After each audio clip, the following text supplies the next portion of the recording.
Hello and welcome to this edition of FiTV. I'm your host, Brad Swanson. We are coming to you just a few blocks from Florida's capital. Now it's the end of session, but we know hurricane season is coming. And today we are joined by the Division of Emergency Management's new director, Kevin Guthrie. Welcome to the program. Thank you, I appreciate it. Well, it's such an important job that you do. How are you acclimating into your new role out at DEM?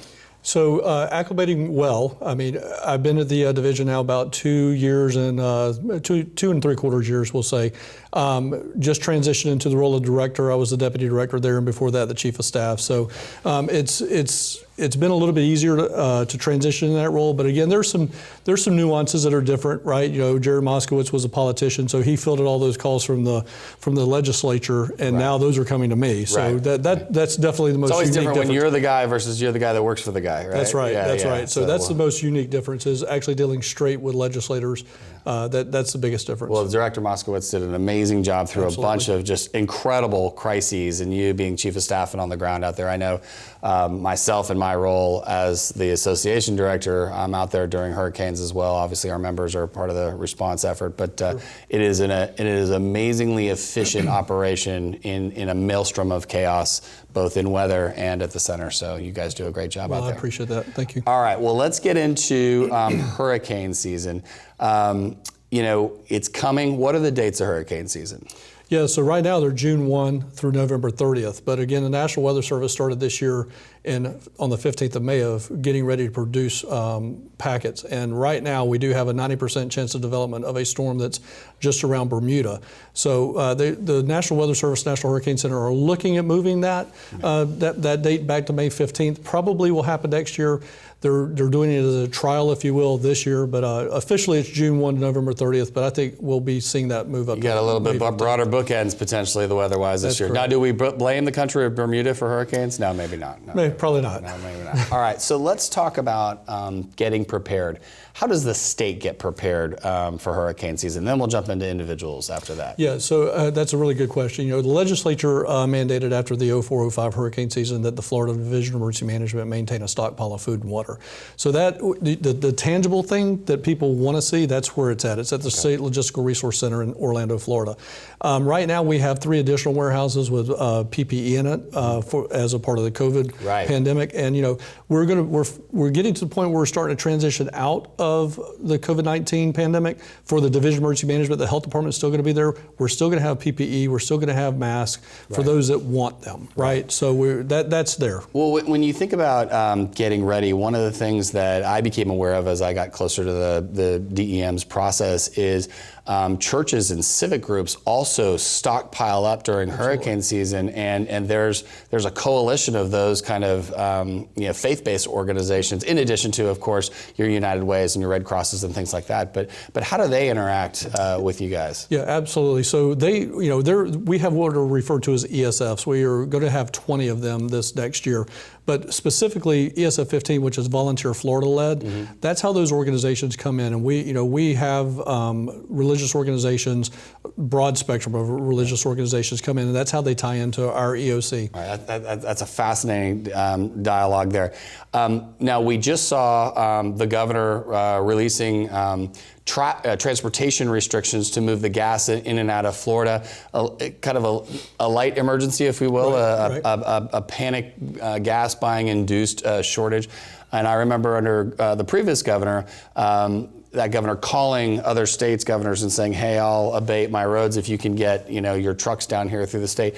When Florida is in full-on hurricane mode, how are those powers set up to basically be able to forgive heavy trucks on the road so we can move more water, and then suddenly the turnpike's all one way? How does that work? Yeah, so honestly, it's a great question because a lot of people don't know the nuts and bolts of it, right? So what happens is the governor issues an executive order and gives myself power to act on his authority. But then the individual agencies, the 20 plus agencies that we have across the state of Florida and secretaries, they start making adjustments to their agency. So in this case about the fuel And then the follow-on question about contraflow on the turnpike or something like that, that's all done by Kevin Tebow, Secretary Tebow, over at the Florida Department of Transportation. He looks at what's coming. He talks with us. He's over there at the EOC with us every day, and he says, what's going to be best? He consults with the governor, he consults with me, and then we enact what it is that we're trying to accomplish. It's a fascinating exercise in logistics and body moving and human moving. And as a former DOT guy, I was in the logistics department, so that's just a fascinating move of people. All right, well, let's shift our focus. You guys obviously are in response mode, you're in prep mode for those agencies, but you guys also are the #1 information source for citizens and how they get prepared. Where do people start when they get prepared, and what do they need? So I'm changing the message a little bit this year. And first thing that I recommend everybody do, whether you're a business owner, you're a renter, or you're a homeowner, start with an insurance checkup. There's a couple of interesting facts that people do not understand. For myself. Right. For instance, I'm going to share my story. April of each year, I sit down with my insurance agent and I said, do we have enough insurance to recover from a disaster if it happens to us? One of the things that people don't realize is the housing market is booming right now. We increased my insurance coverages by 20% because lumber materials are through the roof right now. Right. Our house value has gone up. So we decided to increase my homeowner's insurance policy by about 20%. So that was a conversation with an insurance agent, somebody that knows what they're doing. So again, you got renters that need to do that, homeowners that need to do that, and business owners need to do that. From that point, it's now to do that traditional preparedness kit. And before I move on to that, one thing that a lot of people count on is FEMA to help them recover from a disaster. People don't know that the maximum grant that FEMA pays out, if you're eligible for every single thing FEMA has, is $36,000. Wow. That's probably way less. I'm shocked to hear that. I would assume it would have been $100,000 or something like that. If you thought that was a shocking number, let me give you the average payout over the last 10 years for Florida citizens that are victims of disasters: $4,000. Whoa. You can't depend on the federal government. You cannot depend on FEMA. And FEMA has never been an insurance bailout agency. Right. And I think that a lot of people have looked to them as that. That's not what they're there for. They're there to support the state as we respond to the disaster, right? So I think that's the biggest I think thing. of the FEMA trailers, I think of the tarps, I think of how they mobilize national resources to bring it to wherever that disaster is. That's correct. And they do all those things. But again, they're not an insurance company. And I think so many people have started to look at them as more of an insurance company for disasters, and that's not what they are. Right. Once we get past that, it's your normal stuff. I think another thing that needs to be pointed out here as we talk about preparedness, 70% of Americans, 70% of Floridians live paycheck to paycheck. Right. So as they start to build their disaster preparedness kit, they can build a kit without spending a lot of extra money. Right. Let me give you an example. This time of year, you may have been buying fresh fruits, fresh vegetables, fresh meat. Shift conscientiously to canned fruits, canned vegetables, canned meats, so that if you have to evacuate for 3 to 5, 7 days, you can take what's on the shelf. Right. You didn't spend any extra money. You just get another grocery bag, you put it in there, you get out the door. Right. Last thing I would say about the preparedness checklist is make a checklist, right? What are important to you? Your insurance papers, your vital records, your birth certificates, death certificates, those type of documents. And then what are those things that you just can't replace? Those heirlooms, those pictures, and those things. Get those on a checklist because when we're in emergency mode, we're not really thinking. You're like, I need a sheet that. of paper to go check. Yeah. So that's basic 101 emergency preparedness. Build your kit. So for the preppers in mind, the folks that really like to dive in, they got the gallons of water, their garages are laid out perfectly. But for the folks that want to go do a deep dive, where are those resources for folks to understand 3 to 5 days or a week or what have you? Right. So we have all of those resources available at our website at floridadisaster.org. Okay. So somebody can just simply go there.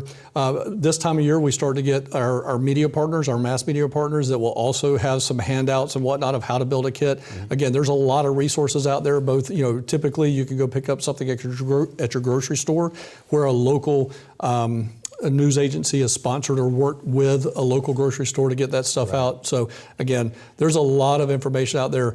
building a kit is basic and it's standard across the board. So one thing that the pandemic did cause is it caused a lot more, many more people to move to Florida from states where there are no hurricanes, from up north, out west, and they're all coming to Florida because it's free Florida. We love our state.